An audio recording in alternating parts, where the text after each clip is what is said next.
Si nous pouvons distinguer une multitude de formes de pratiques sportives dans la société, nous pouvons alors penser que les moyens d'accéder à la performance de chaque discipline se caractérisent par des processus différents, et notamment celui qui développe les capacités physiques des athlètes. La préparation physique est, selon Michel Pradet, l'ensemble organisé et hiérarchisé des procédures d'entraînement qui visent au développement et à l'utilisation des qualités physiques du sportif. Elle doit apparaître de façon permanente aux différents niveaux de l'entraînement sportif et se mettre au service des aspects technico-tactiques prioritaires de l'activité pratiquée. Cette notion de préparation physique est plus ou moins importante en fonction de la spécialité sportive adoptée.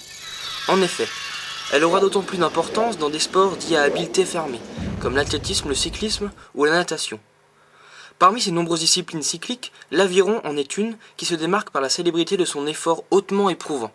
Je pratique cette discipline de l'aviron, qui a pour but de parcourir la distance olympique de 2000 mètres plus rapidement que ses adversaires. La durée de cet effort peut varier de 5 minutes 30 à 8 minutes selon le niveau, le sexe, la catégorie de poids ou le type d'embarcation utilisée. Ce qui caractérise le plus cet effort est l'utilisation de 100% de la VO2 max pendant une course de ce type. On peut définir cette notion comme étant la quantité maximale d'oxygène par unité de temps qu'un organisme est capable de prélever dans le milieu et d'utiliser. Cependant, la réalité sur l'utilisation d'un certain pourcentage du VO2 max n'est pas si stable qu'on le croirait, puisqu'au vu de ce schéma, nous pouvons observer que le respect des choix tactiques d'une course modifie l'intensité de l'effort. Ces relances tactiques sont, dans le jargon de l'aviron, appelées séries. Je laisse maintenant la parole à Jean-Christophe Rolland, champion olympique à Sydney, qui va vous expliquer l'objectif de ces choix tactiques. Et voilà une série lancée par les Français, là, vous venez de l'entendre avec Christophe Latteignant qui...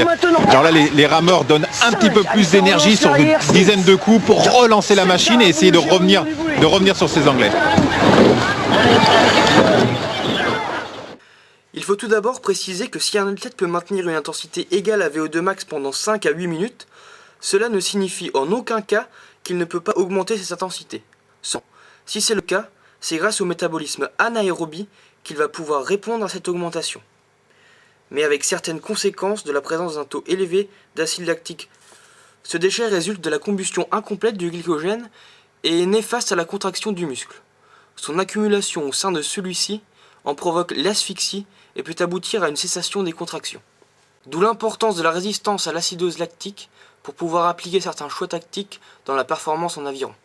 Dans ma pratique, un problème lié à ces relances tactiques persiste. J'entends par là qu'après avoir effectué une série, je ne parviens pas à maintenir l'intensité à laquelle je me trouvais avant cette relance. En d'autres termes, je n'arrive pas à maintenir un investissement physique équivalent à ce qu'il était auparavant. Dans un souci de résolution de ce manque physique, nous allons présenter ci-après deux situations qui vont faire appel à la notion d'endurance de force. C'est la capacité du sportif à pouvoir répéter un pourcentage de sa force maximale. Ce terme d'endurance de force est très vague, car le métabolisme sollicité lors d'un travail de ce type dépend du pourcentage de la force maximale utilisée, ce qui va conditionner la filière énergétique prédominamment sollicitée lors de la séance. Afin de résoudre cette carence physique, énoncée précédemment, par cette notion d'endurance de force, nous allons prioritairement solliciter la filière anaérobie lactique. Dans son ouvrage La préparation physique, paru en 1999, Michel Pradet a mis en évidence les moyens de développer cette filière. Il distingue deux caractéristiques propres à ce métabolisme, sa capacité et sa puissance, que les deux situations qui vont suivre vont séparément travailler. L'activité musculation peut être considérée comme dangereuse, par son risque de blessure élevé pouvant être provoqué par une mauvaise exécution gestuelle ou par la charge importante mobilisée sans précaution. Alors, quels moyens l'entraîneur peut-il mettre en place pour sécuriser la pratique de l'athlète ? Nous pouvons distinguer 6 moyens à mettre en œuvre qui vont minimiser les risques de cette pratique. La première est de veiller à effectuer un échauffement d'environ 20 minutes avant une telle séance. Pour ma part, j'utilise l'ergomètre aviron. La seconde vise à mettre en avant l'importance d'une tierce personne, qui va pouvoir assister le sportif en cas de problème, corriger l'exécution du geste grâce à un référentiel comme celui-ci, et à éviter les positions dangereuses. Troisièmement, veiller à une bonne disposition des appareils dans la salle, ici circulaire, afin de minimiser les risques de chute ou de gêne avec d'autres athlètes dus à une mauvaise disposition des appareils. J'en profite également pour signaler que j'utilise de la musique rythmée sur la cadence du mouvement imposé. Quatrièmement, chaque appareil doit être adapté à la morphologie du sportif. Il existe pour cela des vis de réglage tapis ou autres dispositifs. Le cinquième point rappelle l'importance de sécurité, qui vont assurer, maintenir, guider le rameur dans sa gestuelle. Et enfin, le sixième moyen concerne l'autorégulation de sa propre pratique, grâce à un miroir ou par le simple fait d'être attentif à chaque geste risqué. Il me semble également pertinent de préciser qu'il est nécessaire d'avoir préalablement vécu et assimilé l'apprentissage moteur de chaque geste utilisé lors de travail avec charge. Je propose de travailler en circuit training de 5 ateliers avec des efforts de 1 minute, entrecoupés de récupération active d'une durée égale à 3 minutes. Les poids utilisés correspondent à 60% de la charge maximale possible sur le geste spécifique, effectué à une cadence ou fréquence imposée de 25 ou 30 coups minutes selon l'atelier. Tir à drawing. Allongé à plat ventre sur un banc, pieds et menton en contact avec ce plateau, prendre la barre en préhension, avec un écartement égal à la largeur des épaules. Veillez à respecter la symétrie et l'équilibre du mouvement. Les muscles sollicités lors de ce mouvement sont les fléchisseurs et abducteurs du bras et rotateurs internes de la scapula. Attention à ne pas perdre le contact avec le banc au risque de détériorer le geste et d'imposer des contraintes aux muscles lombaires. Après avoir posé la barre sur ses épaules avec précaution, veillez à garder les pieds parallèles à l'axe du regard, avec un écartement égal à la largeur du bassin, pour éviter les genoux en valrus ou au valgus.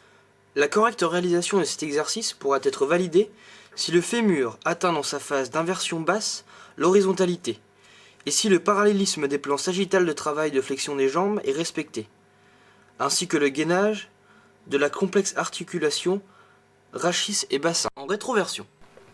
Le troisième effort de ce circuit training demande à l'athlète d'effectuer un 300 mètres sur ergomètre aviron, correspondant à un effort d'environ 1 minute, pendant lequel le rameur essayera de respecter les principes techniques de la gestuelle propre à la discipline de l'aviron, comme l'addition des forces provenant de segments différents du corps, ou les principes de déplacement des masses du corps dans l'embarcation. Le développé couché est le quatrième outil de travail. Son principe consiste à mobiliser principalement le petit et grand pectoral, ainsi que le triceps brachial. Pour cela, l'athlète allongé sur le dos, tête au niveau des barres verticales de soutien de la charge, a pour objectif d'attraper la barre avec précaution, bras tendus, avec les mains en préhension. De la descendre en fléchissant les membres supérieurs dans un plan vertical, jusqu'à la poitrine. Afin de respecter les critères de réalisation, il devra à chaque répétition retendre les bras puis toucher le sternum au niveau des mamelons. Attention à ne pas créer une lordose lombaire. Enfin, le cinquième exercice est l'épaulé. Il vise, grâce à un mouvement proche de celui de l'aviron, à mobiliser les muscles extenseurs des jambes, quadriceps, triceps sural, extenseurs du tronc, fessiers, grand dorsal, les gainants, abdos ou paravertébraux, et les fléchisseurs et abducteurs des bras, triceps brachial, deltoïde, trapèze, élévateur de la scapula, grand et petit rond. Attention à garder le tronc le moins incliné vers l'avant possible. Dans les exercices de courte durée et de forte intensité, comme ceux que nous venons de voir, et dont la production d'énergie est principalement anaérobie lactique, la récupération des fonctions organiques et cellulaires s'effectue une fois que l'effort a cessé. La dette d'oxygène contractée au début de l'exercice est amortie, et la situation initiale qui prévalait avant l'effet se rétablit progressivement tant sur le plan organique que cellulaire. Deuxième situation, développement de la puissance lactique.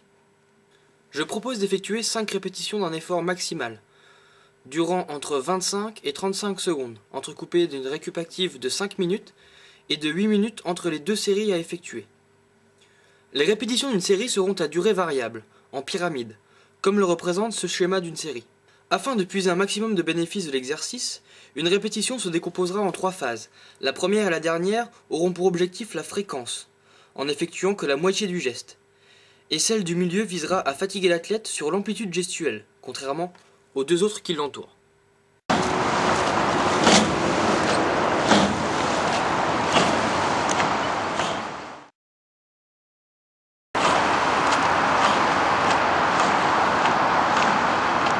Pour mieux observer le changement de phase que l'un des rameurs devra prononcer dans un souci de cohésion, un hop sera affiché sur l'image lors de ces transitions.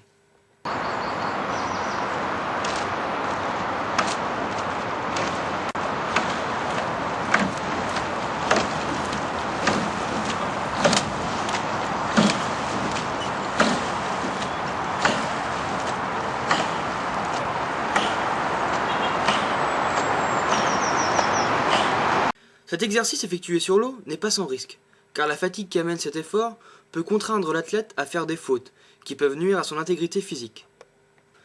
Donc, dans cette situation, l'entraîneur insistera sur la vigilance nécessaire à la sécurité dans cet exercice. En conclusion de ce reportage, nous pouvons mettre en avant le côté expérimental des deux situations proposées, car elles sont issues de ma propre conception de l'entraînement et des méthodes modernes. Alors, nous pouvons nous interroger sur le moment où la programmation fédérale intégrera dans ses contenus d'entraînement des formes plus modernes de préparation physique, comme les notions de pré- ou post-fatigue que nous apporte Gilles Cometti. Affaire à suivre.